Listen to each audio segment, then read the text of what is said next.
Gen Z voter মানে কি? অসমত কোনো জেনজি ভোটাৰ নাই। অসমত পৰিয়াল, আপোনালোকে পৰিয়ালটোকো ভাঙিব খোজে। মোৰ ল'ৰাটো মানে কি? মোৰ ল'ৰাটো জেনজি নেকি?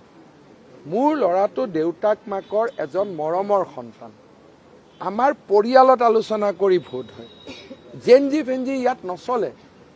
এতিয়া আপোনালোকে অসমীয়া পৰিয়ালটোৰ মাজতে এটা জেনজি বনাই দিলে, এটা জেন জেড বনাই দিলে।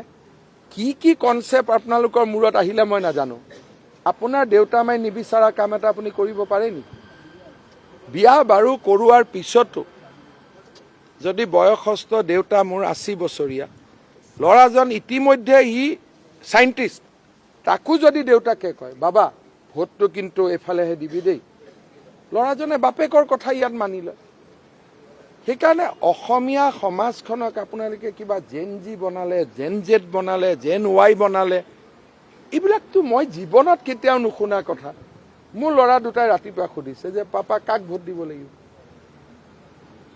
তেনেকে সব ঘৰৰ ল'ৰা ছোৱালীয়ে দেউতাক মাকক সুধিছে, বা দেউতাক মাকে ল'ৰাজনক সুধিছে যে বাবা মই কাক ভোট দিম।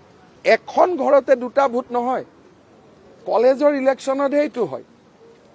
যেতিয়া আপোনালোক ঘৰৰ পৰা ওলাই আহিছে, একেখন গাড়ীতে গিৰিয়েক ঘৈণীয়েক ল'ৰা ছোৱালী, এটা ল'ৰা ছোৱালীগৰাকী জেনজি হৈ গ'ল। এইবিলাক ৰাজনীতি নাজানা মানুহে এইবিলাক কথা কয়। ৰাজনীতি জানা মানুহে অসমৰ পৰিয়ালটোক এজন বুলি ধৰি লয় যে এইটো এটা অসমীয়া আদৰ্শ পৰিয়াল।